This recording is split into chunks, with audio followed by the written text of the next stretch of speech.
Good morning. Last class में हम कर रहे थे पोटेंशियोमीटर की चर्चा। आज हम उसी पोटेंशियोमीटर की चर्चा को आगे बढ़ाते हैं। आज हम पढ़ेंगे विभव मापी का मानकीकरण और सुग्राहिता।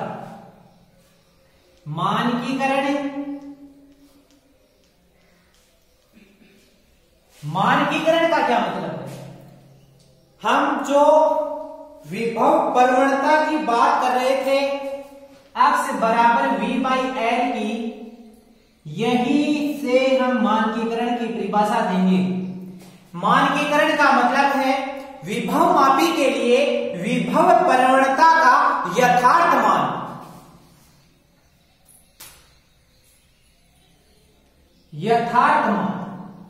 यथार्थ मान का मतलब है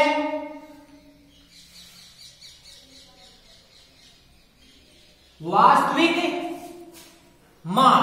मतलब विभव मापी के लिए विभव प्रवणता का वास्तविक मान, यथार्थ मान ज्ञात करने की प्रक्रिया को ही क्या कहते हैं? मानकीकरण कहते हैं। मानकीकरण यथार्थ मान ज्ञात करने के लिए, मानकीकरण करने के लिए हम क्या करेंगे? जो विभव मापी ले रहे थे, उस विभव मापी के जो प्राथमिक परिपथ था, प्राथमिक परिपथ में तो हम वही चीज जोड़ने वाले हैं जो हम पहले जोड़ रहे थे, लेकिन जो द्वितीयक परिपथ है,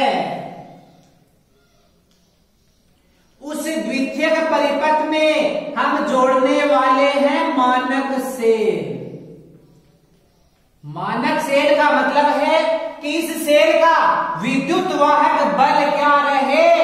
नियत रहे। इस सेल को हम प्रयुक्त करने वाले हैं। जैसे हम प्रयुक्त कर लेंगे यहां पर द्वितीयक परिपथ में किसको? डेलियम सेल को प्रयुक्त कर लेंगे, कैडमियम सेल को प्रयुक्त कर लेंगे, इनको हम प्रयुक्त करेंगे। तो ये हुआ मानकीकरण। मानकीकरण की परिभाषा क्या है? विभव मापी के लिए विभव प्रवणता का यथार्थ मान ज्ञात करने की प्रक्रिया क्या कहलाती है? मानकीकरण कहलाती है। दूसरी हम चर्चा करने वाले हैं सुग्राहिता। सुग्राहिता का क्या मतलब है? सुग्राहिता का मतलब है कि कोई सेल हो, उस सेल का यदि अल्प विद्युत वाहक बल है, विद्युत वाहक बल का मान अल्प है, उस अल्प विद्युत वाहक बल को हमें विभव मापी के द्वारा यदि उसका यथार्थ मान ज्ञात कर ले तो वो उसकी क्या कहलाती है? सुग्राहिता कहलाती है। सुग्राहिता जो विभव प्रवणता है उसके क्या होती है? व्युत्क्रमानुपाती होती है। विभव प्रवणता ज्यादा होगी तो सुग्राहिता मतलब अल्प विद्युत वाहक बल के यथार्थ मान ज्ञात करने की प्रवृत्ति क्या होगी? कम होगी। सुग्राहिता बढ़ानी है तो क्या करना पड़ेगा? विभव प्रवणता को कम करना पड़ेगा। विभव प्रवणता कम कब होगी? जब विभव मापी के तार की लंबाई क्या होगी? अधिक होगी। यहीं से आपने जब विभव मापी का जो बनावट देख रहे थे तो वहां पर आपने विभव मापी के तार में 10 मीटर का तार देखा होगा रे। वो 10 मीटर इतना लंबा तार मिश्र धातु का बना हुआ, इसीलिए प्रयुक्त किया जाता है कि लंबाई ज्यादा होगी तो क्या होगी? विभव प्रवणता कम होगी। विभव प्रवणता कम होगी तो सुग्राहिता क्या होगी? ज्यादा होगी। अल्प प्रतिरोध, अल्प विद्युत वाहक बल है, उसका भी यथार्थ मान ज्ञात करने की क्षमता क्या होगी? ज्यादा होगी। जितना लंबा तार होगा उतनी ही अच्छी सुग्राहिता होगी। इसीलिए विभव मापी में लंबे तार को प्रयुक्त किया जाता है। इनकी परिभाषाएं हैं वो लिखो। इसके बाद में हम जो विभव मापी की सीमाएं हैं वो भी देखेंगे। तो पहली परिभाषा है विभव मापी का मानकीकरण।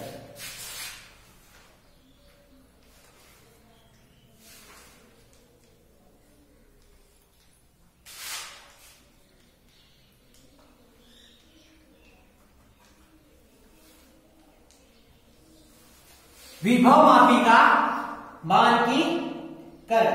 तो इसकी परिभाषा क्या होगी?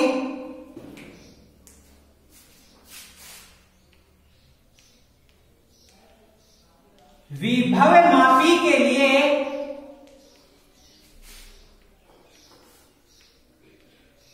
विभव प्रवणता का यथार्थ मान यानी कि वास्तविक मान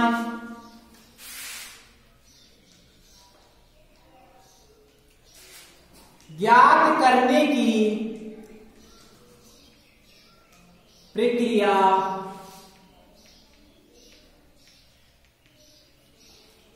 विभव मापी का मानकीकरण कहलाती है।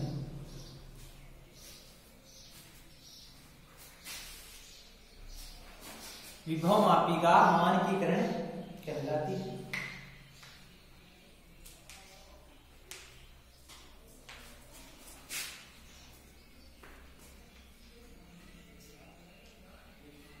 विभव मापी के मानकीकरण के लिए एक ज्ञात विद्युत वाहक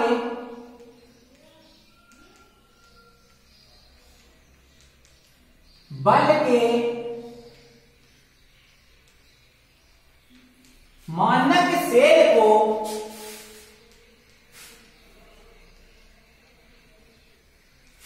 द्वितीयक परिपथ में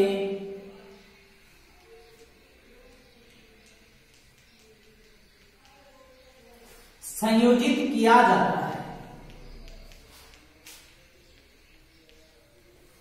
यहां की जो मानक क्रम है, मानक सेल, इस मानक सेल का मतलब है कि उसका जो विद्युत वाहक बल है वो लंबे समय तक क्या रहे? नियत रहे।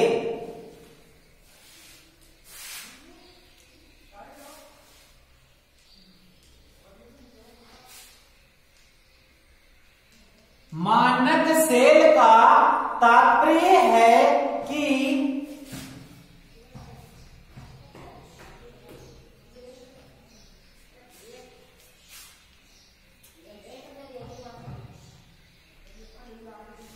प्रयुक्त सेल का विद्युत वाहक बल नियत रहे।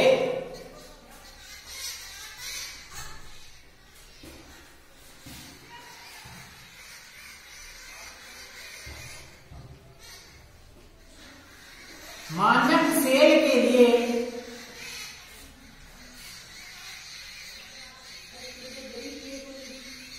डेनियल सेल या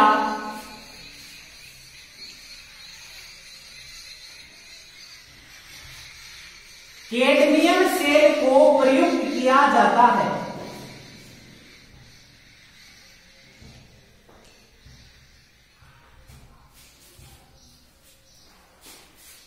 कैडमियम सेल को प्रयुक्त किया जाता है।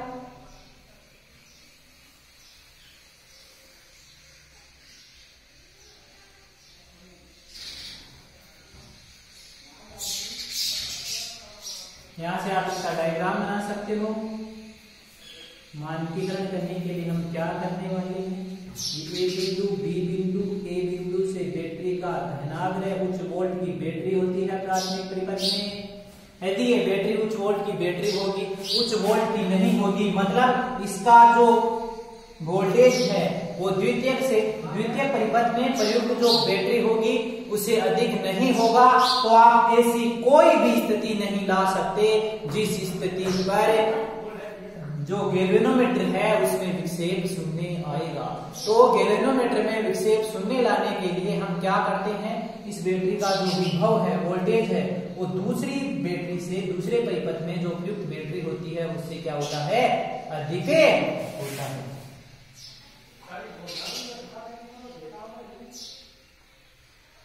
ये कुंजी है, ये धारा नियंत्रक है, ये क्या है, बैटरी है। ये हो गया प्राथमिक परिपथ। द्वितीय परिपथ में हम क्या प्रयुक्त करने वाले हैं, मानक सेल प्रयुक्त करने वाले हैं। ये क्या होगी, जो की हो गई है, ये क्या हो गया, मानक सेल हो गया, ये वाला। ये हो गया इसका डायग्राम।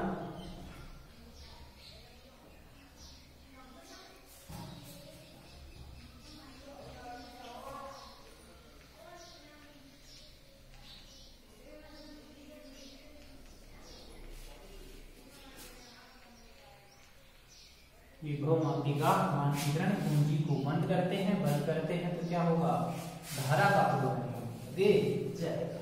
ये हो गया विभव मापिका मानचित्रण।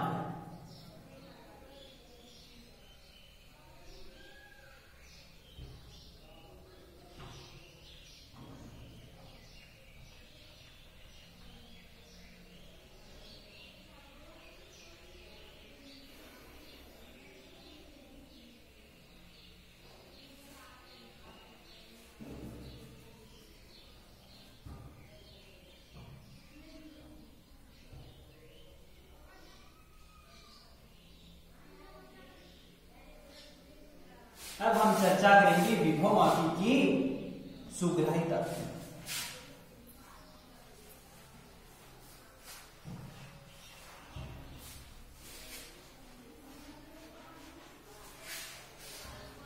सुग्राह्यता मतलब उसकी क्षमता होती है अल्प से अल्प मान के विद्युत वाहक बल को भी ज्ञात करने की क्षमता होती है ना, विद्युत वाहक जो विभव मापेगी उसे ही क्या कहते हैं, विभव मापी की सुग्राह्यता।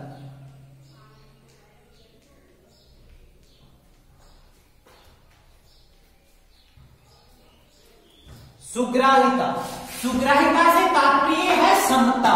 समता किसकी, अल्प से अल्प विद्युत वाहक बल या विभवांतर ज्ञात करने की जो विभव मापी में समता होती है वो ही क्या होती है, विभव मापी की सुग्राह्यता होती है। तो लिखो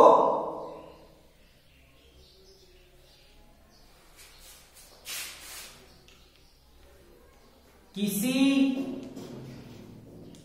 अल्प विद्युत वाहक बल या विभवांतर, किसी अल्प विद्युत वाहक बल या विभवांतर का मान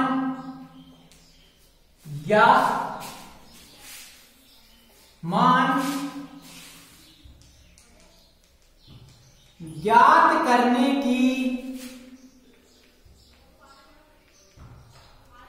विभव मापी में समता होती है,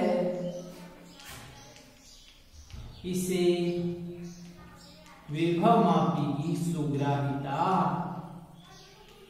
कहते हैं।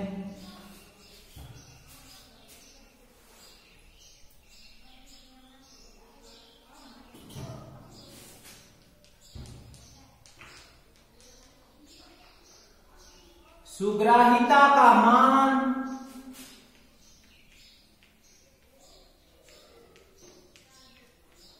विभव प्रवणता पर निर्भर करता है।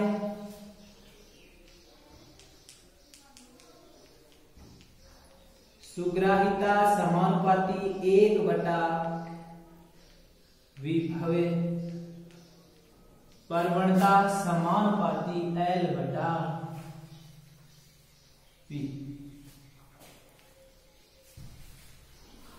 इस संबंध को याद रखना। सुग्राह्यता बढ़ानी है तो विभव प्रवणता कम करनी पड़ेगी, और विभव प्रवणता कम करने के लिए उस जो तार है उस तार की लंबाई है और लंबाई क्या लेनी पड़ेगी, अधिक लेनी पड़ेगी। तो यहां से आप इसे थ्योरी के रूप में भी लिख सकते हो, विभव प्रवणता कम होगी तो क्या होगी, सुग्राह्यता अधिक होगी। सुग्राह्यता अधिक अधिक होगी तो विभव प्रवणता क्या होगी? कम होगी। तो विभव मापी की सुग्राहिता अधिक करने के लिए क्या किया जाता है? उसमें अधिक लंबाई का तार प्रयुक्त किया जाता है।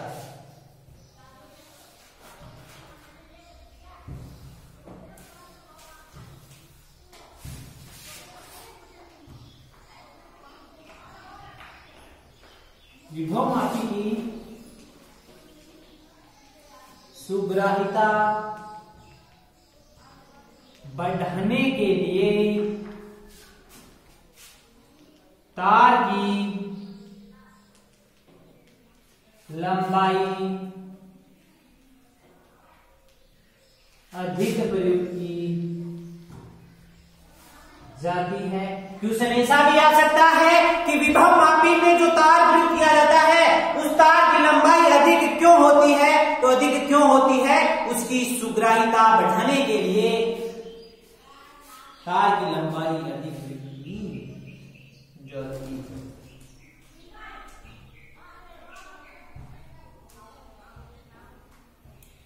ये हुई सुग्राहिता की बात। अब हम चर्चा करने वाले हैं विभव मापी की जो सीमाएं हैं या विभव मापी के साथ जो सावधानियां बरती जाती है उन सावधानियों की हम चर्चा करने वाले हैं। एक सावधानी जो हमने एमीटर में भी बरती थी, कौन सी? जो मीटर सेतु में हमने सावधानी बरती थी कि धारा का प्रवाह अधिक देर तक नहीं होने देते हैं। धारा का प्रवाह अधिक देर तक हुआ तो जो मीटर सेतु था उसमें जो तार था उस तार में धारा अधिक देर तक प्रवाहित होगी, तार गर्म होगा, तापमान बढ़ेगा, टक्करों की में जो लगने वाला समय है वो घटेगा, मतलब प्रतिरोध बढ़ेगा। तो यहाँ भी वो ही एक सावधानी बरतने वाले हैं। उसके बाद में हम दूसरी सावधानी बरतने वाले हैं। जो ए बिंदु है उस ए बिंदु से सभी धनाग्र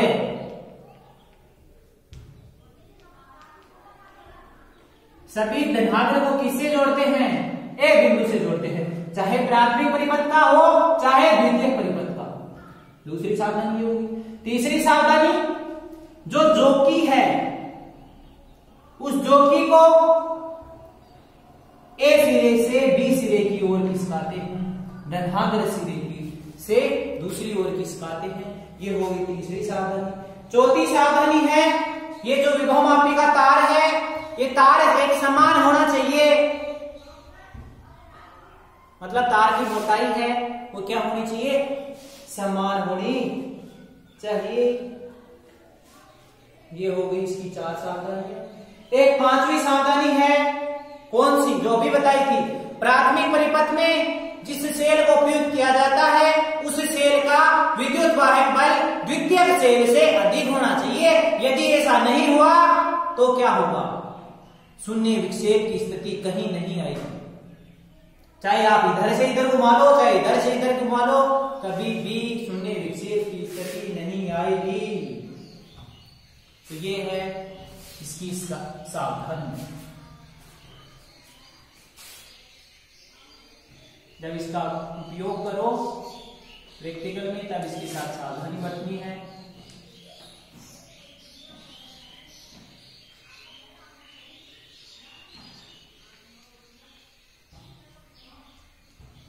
पहली सावधानी क्या है? धारा का प्रवाह अधिक देर तक नहीं करना है।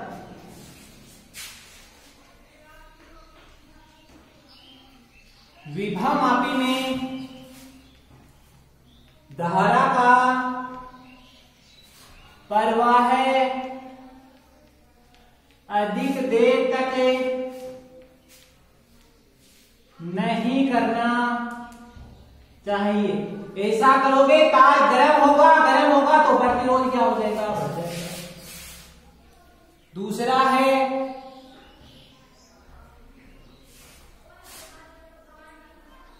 सभी सेलों के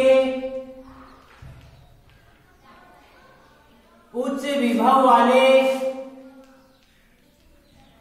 सिरे को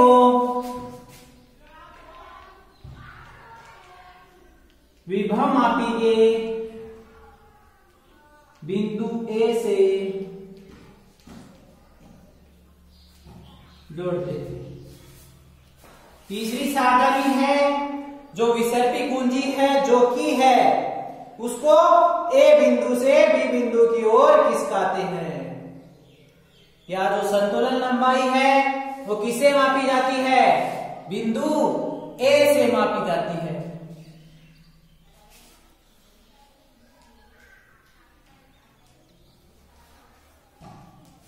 संतुलन लंबाई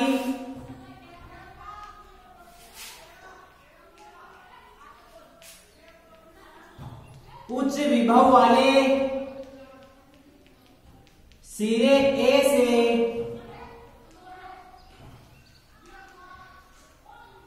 मापी जाती है। तीसरी सावधानी होगी। चौथी सावधानी क्या है? जो पहली जो प्राथमिक परिपथ है उसमें प्रयुक्त जो सेल होगा उसका विद्युत वाहक बल द्वितीय परिपथ में प्रयुक्त सेल से क्या होना चाहिए? अधिक होना चाहिए।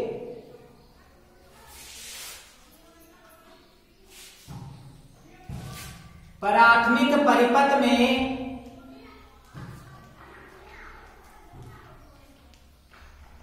प्रयुक्त सेल का विद्युत वाहक बल द्वितीय परिपथ के सेल से परिपथ के सेल के विद्युत वाहक बल EMF से अधिक होना चाहिए। यदि ऐसा नहीं हुआ तो संतुलन की अवस्था नहीं आएगी। और जो पांचवी है सावधानी वो क्या है? जो तार है वो सभी जगह क्या होना चाहिए? समान होना चाहिए। विभव मापी का तार सर्वत्र सभी जगह समान होना चाहिए। यदि समान नहीं हुआ तो विभव प्रवणता का मान हर जगह समान नहीं आएगा।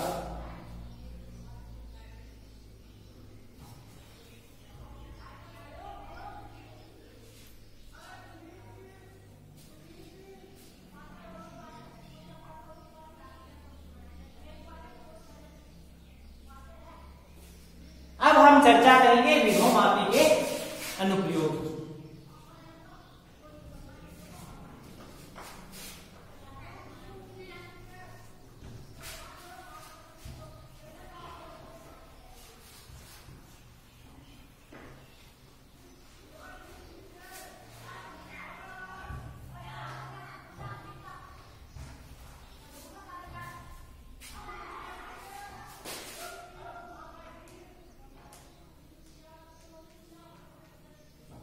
Application of potentiometer.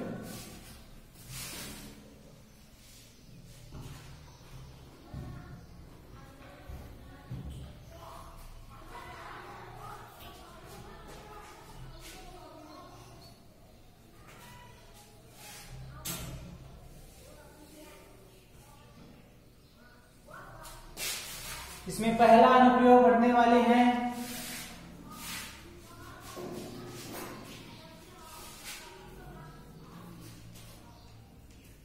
दो सेलों के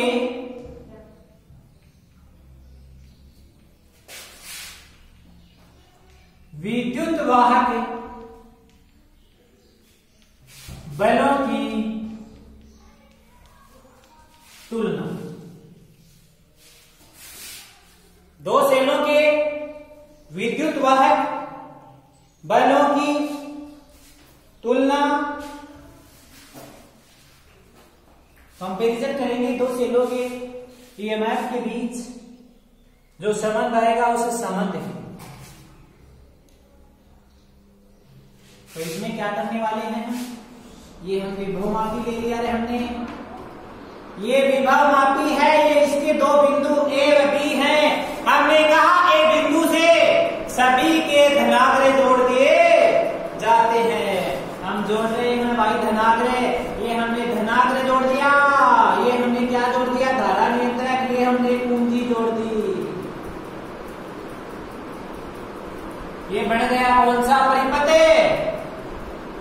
प्राथमिक परिपथ। प्राथमिक परिपथ के पश्चात हम क्या बनाने वाले हैं? द्वितीय परिपथ। द्वितीय परिपथ कौन सा? द्वितीय परिपथ में हम दो सेल प्रयुक्त कर रहे हैं। हम दो सेलों के बीच के विद्युत वाहक बलों की तुलना करने वाले हैं। ये हम लगा रहे हैं यहां पर द्विविसर्पी कुंजी। द्विविसर्पी कुंजी ये ऐसी कुंजी होती है। हमने जो ये इतनी कुंजी पढ़ रहे थे, ये कौन सी थी? इसमें एक कुंजी लगी हुई। इसमें कितनी कुंजियां लगी हुई होती है? दो कुंजियां लगी हुई होती है।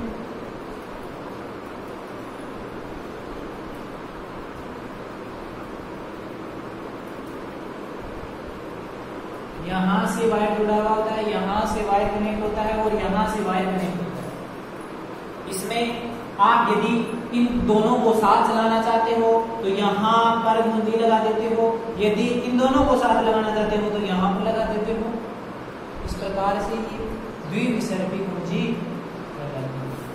द्विसर्पी ना द्विसर्पी कुंजी, इसको हमने प्रयुक्त कर लिया। यहाँ हमने गैल्वेनोमीटर प्रयुक्त कर लिया और ये हमने ज्योति प्रयुक्त कर ली।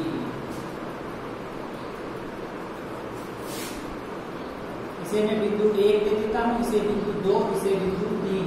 इसका E1 मान लेता हूँ, इसका E2 मान लेता हूँ।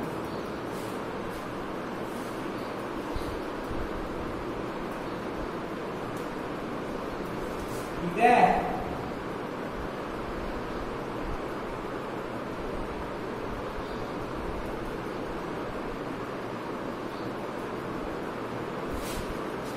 ये हमारा डायग्राम हो गया। इसके बाद में हम नीचे लिखो परिपथ संयोजन।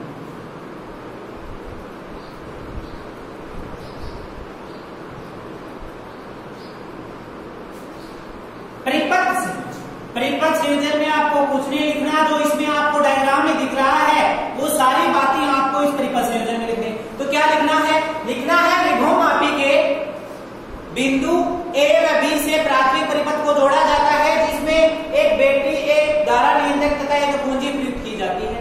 इसके बाद में विभव मापी के बिंदु ए से दो बैटरियां जिनका विद्युत वाहक बल क्रमशः E1 व E2 है, उनको संयोजित किया जाता है तथा इन बैटरियों के साथ द्विसर्पी कुंजी की सहायता से एक गैल्वेनोमीटर तथा एक जोकी जोड़ दी जाती है।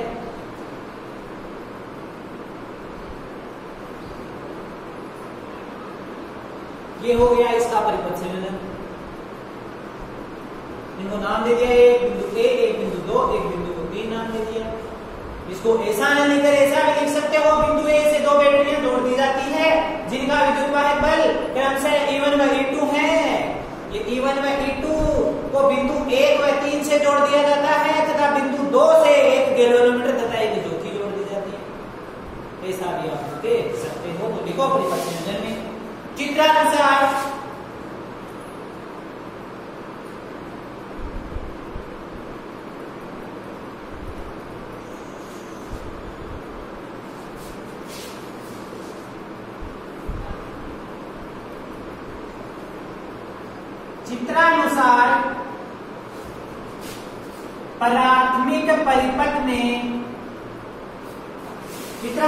प्राथमिक परिपथ में धारा नियंत्रक से व कुंजी को जोड़ा जाता है।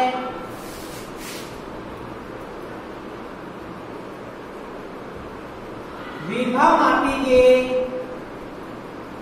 बिंदु ए से दो सेल जिनके विद्युत वाहक बल क्रमशः E1 व E2 है, इनको जोड़ा जाता है। ये E1 व E2 दो विद्युत वाहक बल हैं विद्युतवाहक बल है E1/2, इनकी तो छेद है, इनको हम किससे जोड़ दिया? बिंदु ए से जोड़ दिया। ए से जोड़ने के पश्चात हम क्या करने वाले हैं? इनको, इनके जो ऋणाग्र है, निम्न विभव वाला सिरा है, इनको द्विसर्पी पूंजी के बिंदु 1 व 3 से जोड़ देते हैं। सेलों की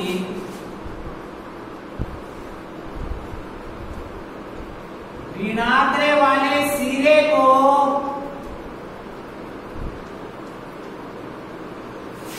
द्विसर्पी पूंजी के बिंदु 1 व 3 से जोड़ देते हैं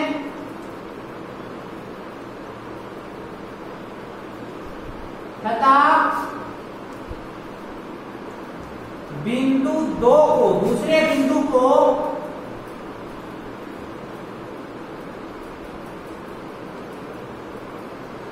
गैल्वेनोमीटर है एवं विसर्पी पूंजी से जोड़ देते हैं। ये विसर्पी है और वो कौन सी है? द्विसर्पी। ये हो गई इसकी परिपथ का संयोजन हो गया है।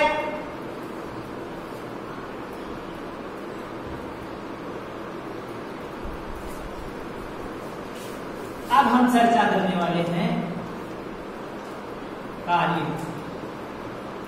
तो कार्य विधि में हम सर्वप्रथम क्या करने वाले हैं? कुंजी के को ऑन करने वाले हैं। कुंजी के को मतलब हम कुंजी को बंद करेंगे। बंद करेंगे तो धारा का प्रवाह होगा। धारा का प्रवाह होने के पश्चात हम इस 1 व 2 के मध्य डॉट लगाने वाले हैं। 1 व 2 के मध्य जैसे ही डॉट लगाएंगे गैल्वेनोमीटर विक्षेप दिखाएगा। विक्षेप दिखाएगा तो हम विसर्पी कुंजी को इस पे खिसकाएंगे और जिस बिंदु पर, मान लिया इस बिंदु पर इसमें विक्षेप कितना आ गया? 0 आ गया। इस पर विक्षेप 0 आ गया तो ये क्या हो गई? इसकी संतुलन लंबाई हो गई। इसको हम मान लेंगे कितनी हो गई रे? L1 होगी। L1 होगी ना। इसमें से धारा का प्रवाह नहीं हो रहा। धारा का प्रवाह कब नहीं होता? जब 2 बिंदुओं के मध्य का विभवांतर क्या हो? 0 हो। यही तो कंडीशन होती है धारा प्रवाह नहीं होने की। अरे यदि 2 बिंदुओं का मतलब इस बिंदु का और इस बिंदु का, इनके विभव में अंतर होगा तो धारा का प्रवाह तो होगा ना, उच्च विभव से निम्न विभव की ओर। यदि इनका बिंदुओं का जो विभव का अंतर है वो 0 हो तो धारा का प्रवाह नहीं होगा। मतलब जितना यहां पर विद्युत वाहक बल है उतना ही विद्युत वाहक बल यहां पर है, तभी तो धारा का प्रवाह है। जितना इस बैटरी के पास है उतना इस बिंदु पर होगा तो ही तो धारा का प्रवाह नहीं होगा। यदि इसके पास है, इसके पास इस बिंदु पर कुछ भी नहीं है तो धारा का प्रवाह तो आसानी से होगा। तो जितना इसके पास है उतना इस बिंदु का यदि होगा तो ही धारा का प्रवाह नहीं होगा। दूसरी कंडीशन में हम क्या करेंगे? इनके मध्य डॉट न लगाकर इनके मध्य लगा देंगे। इनकी संतुलन लंबाई L2 आ जाएगी। संतुलन लंबाई L2 आ गई। धारा का प्रवाह नहीं हो रहा। धारा का प्रवाह किस कंडीशन में नहीं होता? जिस कंडीशन में विभवांतर 0 होता है। इसके बराबर होगा तो धारा का प्रवाह नहीं होगा। ये E2 बराबर किसके होगा? अक्ष L2 के तथा E1 बराबर किसके होगा? अक्ष L1 के, क्योंकि हम जानते हैं अक्ष बराबर V/L। तो यहां से V बराबर क्या आ गया? अक्ष L। यहां पर अक्ष निश्चित रहेगा। विभव प्रवणता का मान, ये लंबाई क्या हो जाएगी? क्षेत्र की रहेगी। ठीक है। तो इसमें कार्य विधि में लिखो सर्वप्रथम प्राथमिक परिपथ की कुंजी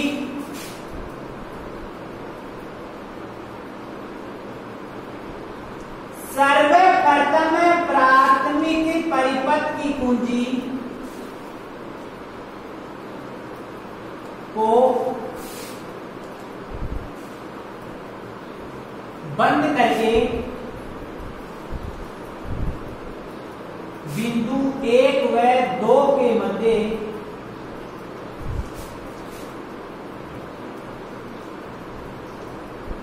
डॉट लगा देते हैं। इन दोनों बिंदुओं के मध्य बिंदु 1 व 2 के मध्य डॉट लगा देते हैं, जिससे विसर्पी कुंजी को अब हम इस पे लगाएंगे। अब हम विसर्पी कुंजी को इस पे, इसमें धारा प्रवाह हो रही है, कुछ विक्षेप दशा रहा है, हमें संतुलन लंबाई जाननी है। संतुलन लंबाई जानने के लिए इस विसर्पी कुंजी को इस तार AB पर हम आगे की ओर खिसकाएंगे। जिस बिंदु पर इसका मान 0 होगा, धारा का मान, वही क्या होगी, संतुलन की अवस्था होगी, संतुलन लंबाई होगी। तो आगे लिखो,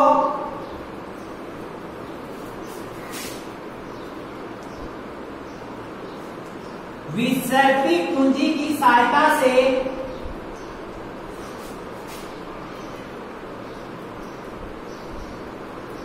विद्युत वाहक बल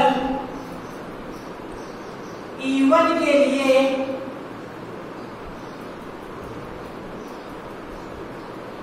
संतुलन की लंबाई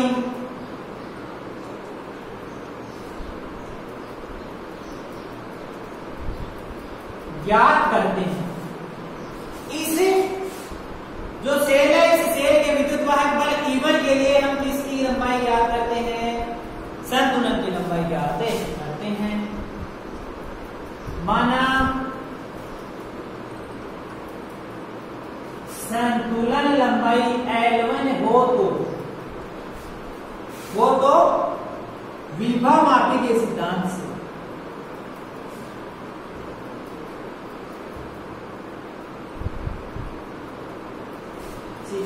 E1 बराबर क्या होने वाला है, अक्ष L। इसे समीकरण नंबर 1 मान लीजिए। अगली लाइन में लिखना, इसी प्रकार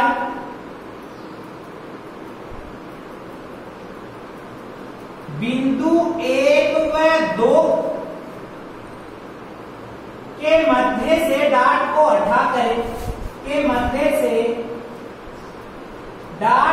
हटाकर बिंदु 2 व 3 के मध्य लगाते हैं और विसर्पी कुंजी की सहायता से विद्युत वाहक बल E2 के लिए विसर्पी कुंजी की सहायता से विद्युत वाहक बल E2 के लिए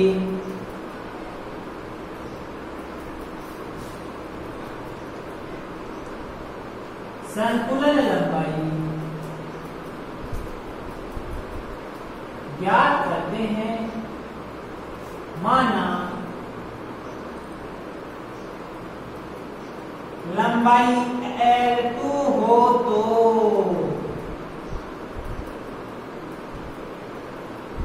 विभव मापी के सिद्धांत से क्या आएगा है,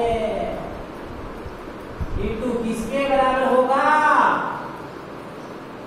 E2 बराबर होगा अक्ष L2 के, जिसे समीकरण नंबर 2 नाम दे दिया। अब हम समीकरण 1 व 2 का आपस में भाव देते हुए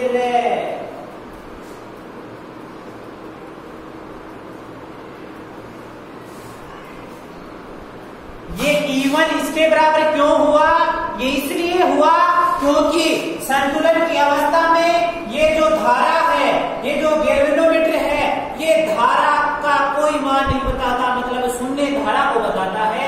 और धारा शून्य तभी होती है जब दो बिंदुओं के मध्य का विभवांतर क्या हो, शून्य हो। मतलब उन दोनों बिंदुओं के बीच, मतलब यहाँ और यहाँ यदि धारा का प्रवाह नहीं हो रहा, इन दोनों बिंदुओं का जो विभव है वो क्या होगा, समान होगा। एक समान होगा यही कंडीशन यहाँ है, धारा प्रवाह हो नहीं रहा, मतलब यहाँ का और यहाँ का क्या विभव क्या है, समान है, इसका इवन है तो इसका भी क्या होगा, इवन ही होगा, मतलब इन दोनों का क्या होगा, बराबर होगा। तो विभव प्रवणता के सूत्र से इस बिंदु का हम ज्ञात कर लेंगे। विभव प्रवणता का सूत्र क्या होता है, x बराबर v बाई l, तो v बराबर क्या हो गया, अक्षर हो गया। अक्षर किसके बराबर होगा, इवन के बराबर होगा। इसी प्रकार हम बिंदु के लिए ज्ञात कर लेंगे। अब हम समीकरण 1 भाग 2 भरने वाले हैं।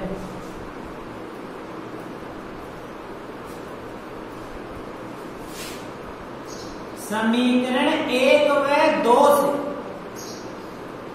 समीकरण 1 व 2 से क्या होगा, E1 बटे E2 बराबर होगा किसके, अक्ष L1 बटे अक्ष L2, अक्ष से अक्ष चला जाएगा, E1 बटे E2 बराबर होगा L1 बटे L2 के, यही संबंध हमें आना था।